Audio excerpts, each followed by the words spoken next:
Hello दोस्तों, नमस्कार। स्वागत है आपका exam page by Kanchan sir YouTube channel में। इस वीडियो में हिंदी के बहुत ही इंपॉर्टेंट क्वेश्चंस को सॉल्व करने वाले हैं जो किसी भी शिक्षक भर्ती के लिए बहुत इंपॉर्टेंट है। देखिए, शिक्षा भर्ती में जो भी क्वेश्चंस हिंदी से पूछे जाते हैं वो पूरे स्कोरिंग सब्जेक्ट होता है हिंदी आपका, और इसी में से आपका स्कोर एक मेंटेन हो जाता है और दूसरे सब्जेक्ट में भी आपके अच्छे नंबर आ जाते हैं जिससे आपका सिलेक्शन पक्का होता है। तो हिंदी के बेहतरीन क्वेश्चन हैं, इनको ध्यान से पढ़ना है और इनके आंसर को कमेंट बॉक्स में लिखना है। इधर उधर की बात नहीं करेंगे, सीधे क्वेश्चन की तरफ बढ़ेंगे। वीडियो को लाइक करेंगे, चैनल को सब्सक्राइब करेंगे। आधुनिक काल की मीरा किसे कहते हैं? महादेवी वर्मा, सुभद्रा कुमारी चौहान या उपर्युक्त दोनों, या दोनों में से कोई नहीं। देखिए, महादेवी वर्मा को ही आधुनिक काल की मीरा कहते हैं। इनका जन्म 26 मार्च 1904 को उत्तर प्रदेश के फर्रुखाबाद में हुआ था। अच्छा, छायावादी के जो 4 स्तंभ कवि में से ये महादेवी वर्मा एक हैं। इनकी काव्य रचनाओं में विरह, वेदना व भावनात्मक गहनता के चलते इनको आधुनिक युग की मीरा भी कहा जाता है। ठीक है, तो यहाँ पे क्वेश्चन नंबर 1 का ऑप्शन ए सही हो जाएगा। नेक्स्ट क्वेश्चन, क्वेश्चन नंबर 2, तत्सम रूप पहचानिए। सोरठा, चित्रकार, परख और धन। Important question. देखिए, इसमें जो आपका चित्रकार शब्द है वो आपका तत्सम रूप है। अच्छा, इसका अगर पूछ ले कि तद्भव रूप क्या होगा तो चित्रकार का चितेरा हो जाएगा तद्भव रूप। इसके बाद जो आपका सोरठा है इसका तत्सम सौराष्ट्रक होगा, नोट डाउन कर लेंगे। परख जो आपका है उसका तत्सम परीक्षा होता है, ये भी आपको पता होगा। और जो थन शब्द है उसका तत्सम आपका स्तन हो जाए। तो क्वेश्चन नंबर 2 का option B correct answer. Next question, तिरंगा शब्द में समास बताना है। द्वंद्व समास, अव्ययीभाव समास, द्विगु समास या कर्मधारय समास। सभी ने पढ़ रखा हो तिरंगा अर्थात 3 रंगों वाला, जिसमें द्विगु समास है।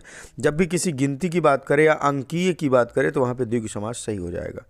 Question number 3 option C correct answer. Next question, Harishchandra में प्रयुक्त संधि है। स्वर संधि, व्यंजन संधि, विसर्ग संधि या इनमें से कोई नहीं। तो हरिश्चंद्र में आपका व्यंजन संधि हो जाएगा। नेक्स्ट क्वेश्चन, क्वेश्चन नंबर 5 है।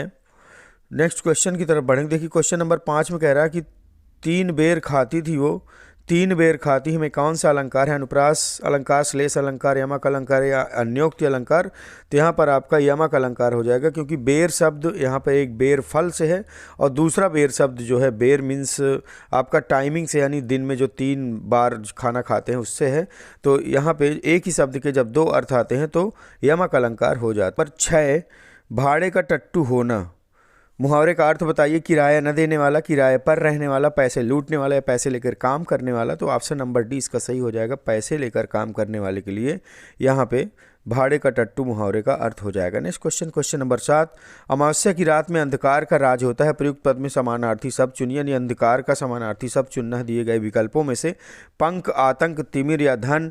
तो देखिए, जो आपका तिमिर होता है, तिमिर मीन्स आपका अंधकार होता है। Question number 7 option C correct answer. Next question, हम जिसके सुख दुख, हंसने रोने का खाली स्थान समझ सकते हैं उसी से हमारी आत्मा का अधिक मेल होता है।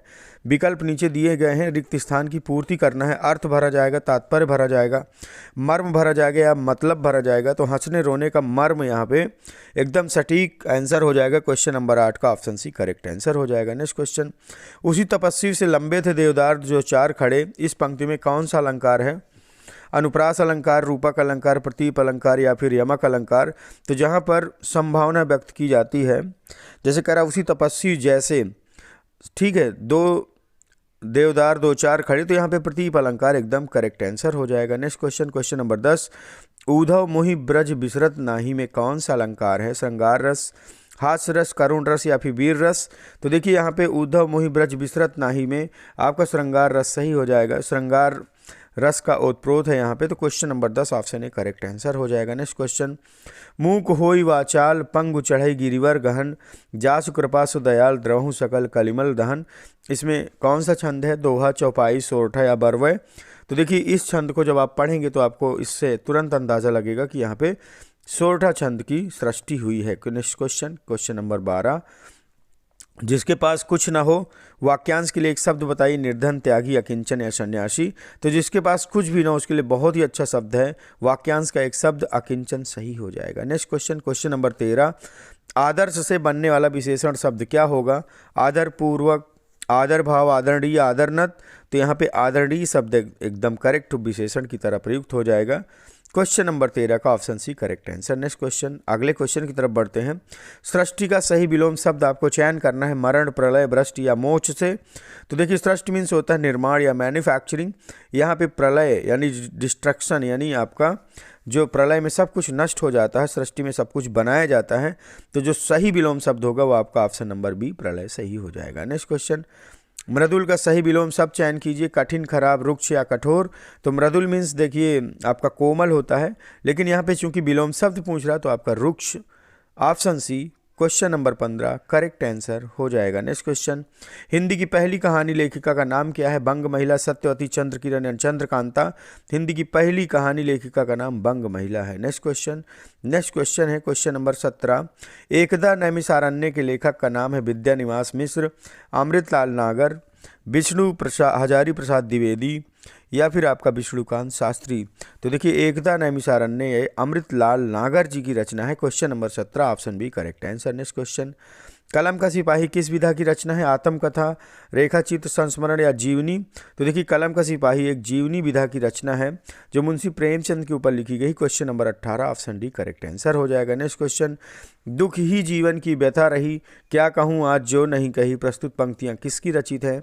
महादेवी वर्मा, जयशंकर प्रसाद, सूर्यकांत त्रिपाठी निराला या सुमित्रा नंदन पंत। बहुत इंपॉर्टेंट क्वेश्चन, हमेशा ये लाइनें पूछी जाती हैं किसी भी जहाँ पे हिंदी सब्जेक्ट होता है वहाँ पे साहित्य से संबंधित ये लाइनें पूछी जाती हैं। तो यहाँ पे सूर्यकांत त्रिपाठी निराला एकदम सही आंसर हो जाएगा। Question number 19 option C correct answer. Next question, Hindi साहित्य में प्रयोगवाद के प्रवर्तक कौन है? निराला, अज्ञेय या पंत। तो देखिए हिंदी साहित्य में प्रयोगवाद के प्रवर्तक अज्ञेय जी को माना जाता है। अच्छा, अज्ञेय जी की बहुत सारी कृतियां हैं, इनको भी ज्ञानपीठ पुरस्कार मिला है कितनी नावों में कितनी बार रचना के लिए। और भी प्रमुख रचनाएं जैसे नदी के द्वीप, शेखर एक जीवनी। अच्छा, इनका भी जन्म उत्तर प्रदेश में ही हुआ था और ये जब गांधी एरा था, गांधी युगीन कवि हैं ये, 1930 से 1933 के बीच इन्होंने 7.5 कहानियाँ जेल के अंदर से लिखी थी और जागरण व विशाल भारत के जो संपादक मुंशी प्रेमचंद थे उनको भिजवाई और उन्होंने जब पूछा कि ये कहानियाँ किसकी हैं तो वात्स्यायन ने उसमें लिखा था अज्ञेय, उसी से इनका नाम अज्ञेय भी पड़ गया। तो क्वेश्चन नंबर 20 का option B correct answer. Video practice set आपको बहुत अच्छा लगा होगा, वीडियो को लाइक करेंगे, चैनल को सब्सक्राइब करेंगे। मिलते हैं अगले वीडियो में, तब तक के लिए।